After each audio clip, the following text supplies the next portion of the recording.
Hey everyone, hopefully you're having a good day. My name's Andy. My channel's Finding Value. I was going through the comment section, reading some of your guys' comments. I was even going through some other comment section on a video that was released by Palisade Radio. And I didn't include any real estate data in that presentation because I didn't want to get too in depth of everything. But I'll go through some real estate data here. It seems like a lot of people think that the real estate market's going to collapse.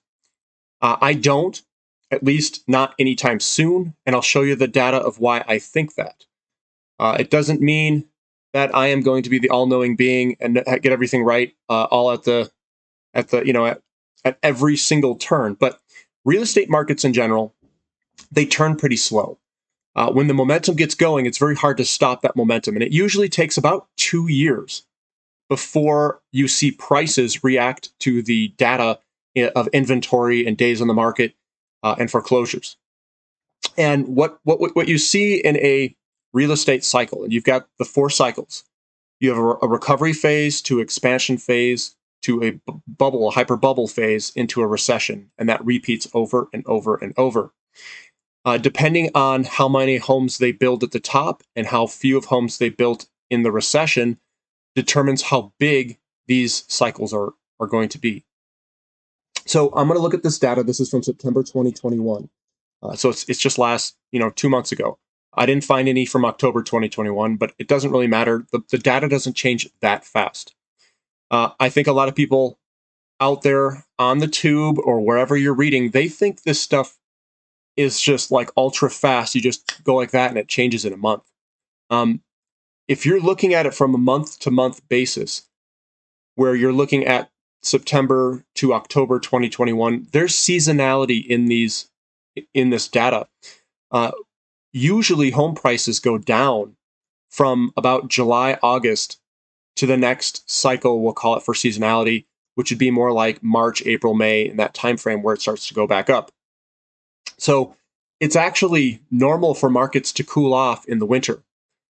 And we call it seasonality, and that's why you don't want to look at it from a month to month, like a month over month basis. You want to look from a September 2021 to a September 2020. And I'm going to show you all that in the data here. And I think this data is represented pretty well visually. So let's dive in here. I'll give you my opinion here. So this is September 2021. This is the monthly housing market trends report that I use from Realtor. That's where the data is. And this is, I think, the best. Now, active listing count is your inventory of real estate. It's what you can potentially buy. And that's what I like to use is the active listing count. Each of these lines is a year. So we have 2016, 2017 is the orange, 2018 is the red, 2019 is the bluish aqua, green is the 2020, and 2021 is yellow. Now, there's a couple of things I really want to touch on here. Is the red line of 2018, we actually increased inventory over last year, over in 2019, some units, active listing counts, they went up. And then 2019 went back down. So 2017 was less than 2018 in inventory, and 2019 was less than 2018. So we had 1 year that increased inventory, kind of, we'll call it irregularly. It went up instead of regularly down, and it did not disrupt the bull market in real estate. Now we are at incredibly low active listing counts for 2021. 2021, in my opinion, we haven't been this low, I think, ever in terms of active listing counts, which is your inventory. When you look at history and you look at the data in history, and I don't have it pulled up here, but when housing markets go below 6 months of inventory, I don't think they've ever gone down in price, ever. And we are way below. We're at like 2 or 3 months of inventory down here. And I don't see the bearishness based off of active listing counts. And even if this were to come back up and cross over the 2020 active listing counts, we would still be in an area where inventories are incredibly low. Now, newly listed homes, not a huge metric. Doesn't really matter to me all that much. But this is the new listing counts. This is what's coming on.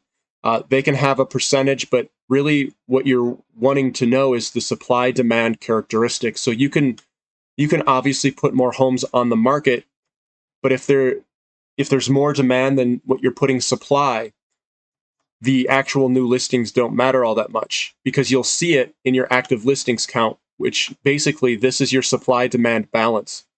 And the resultant is the active listing count declining when you have more buyers than sellers. So the narrative that people talk about, well, millennials won't be able to buy a house. Well, yes, they will, and they're buying them in greater quantities than the supply is out there, because the reason is the active listing counts continuing to decline. It's getting tighter and tighter. Not that narrative is wrong. More millennials are coming into the market and buying because your active listing count and inventory is depleting. There's no inventory out there. Now, if that's the case, we would also see that the days on the market are going to be selling faster and faster. So we're seeing increased tightness in active listing counts, and we're also seeing the days on the market decline rapidly in relationship to history. These are the other years. This is your 2021 year down here. We are moving inventory faster than ever. So not only are the active listing counts or the inventory low, we are moving that inventory faster than we've ever moved it. When homes come on into inventory, it's gone. And here's prices. We've had increasing prices the entire time. Now notice the seasonality here. We were starting to decline in home prices in July onward. This was also decline in home prices. From June, decline in home prices in 2019. We've been flat in 2018 over the summer months there, and then declined in the winter. And then in May, we started to decline a little bit in 2017, and we declined from July onward in 2016. That's the seasonality that I'm trying to get at. So when people say the housing market has peaked, it's just seasonality. Seasonality always peaks in July and August. So you're going to have to get at least a year or 2 or 3. And I think this is probably going to take 5 to 10 years, probably 5 years for us to catch everything back up. It's probably going to be 10 years. So the market conditions are going to remain tight in housing for probably 10 years. 5 to 10 years is my kind of guess. We're not going to be able to build all these homes as quickly as I think we want. And this is the price reduced share. Yeah, it's going up some. Just means they're asking too much, but that's coming from an elevated level. They're asking for a lot more money. So the houses can go down in asking price, but the resultant of how much the home price actually went up will still be very high. Now, I just pulled a couple of some data here. This is Austin, Texas, and this is where I live, Colorado Springs. And I'm just looking at the data here. Austin, Texas went up 28% year over year. Their average days in the market are down to 17 days from 22. Closed sales was down 5%. New listings were up 16%. Pending sales down 1%. But their month of inventory is only 1.1 months. That is incredibly low. Now go to even a hotter market, which the price may not be going up as much, but we have less inventory. I think as we have a half month of inventory at 1,048 in Colorado Springs. We're moving our inventory at 12 days. And I think last month went down to even something like 5 days. We are not anywhere near a market top. This is so ridiculous, these numbers. And I know these are probably 2 of the hotter real estate markets. But this is up 28%. Colorado Springs is up 18% year over year. It's difficult for the market to just turn and go down. You have to increase your inventory. You have to bring it back to a normal level and then increase it above it if you want the prices to go down. Coming from a 1.1 month inventory or coming from a half month, if you have to get above, let's say the normal is 6 months, that means that we have to go up 12 times in inventory to hit what is normal in a market. So when people use a percent difference, they're just misleading you. Look at the total inventory. What are the months? If it's over 6, you're getting to a normal inventory amount. If it's below 2 months, this is red hot fire territory. I mean, basically, you don't have a chance of going down in price. The question is, how high is it going to go? The market is trying to find a balance. The balance isn't found when inventory is below 2 months. That's just the way that the real estate market is. And the stuff, usually how fast this turns around may take a couple of years. You have to first see the days on the market start to increase, your inventory starts to increase, and we have to get to levels that are actually somewhat normal.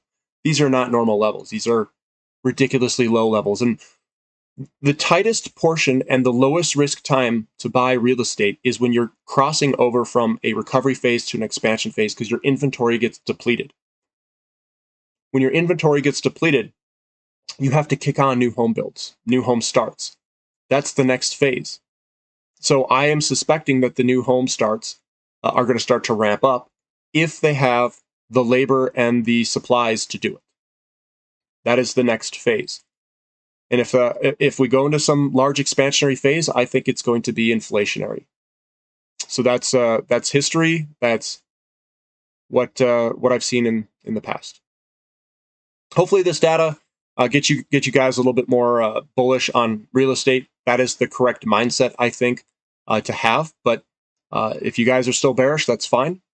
But this is the data. This is what I'm looking at, and I see it as a huge bull market in real estate. If you guys like this content, give me a thumbs up. Subscribe to the channel if you haven't already. And thank you for listening. This is Finding Value.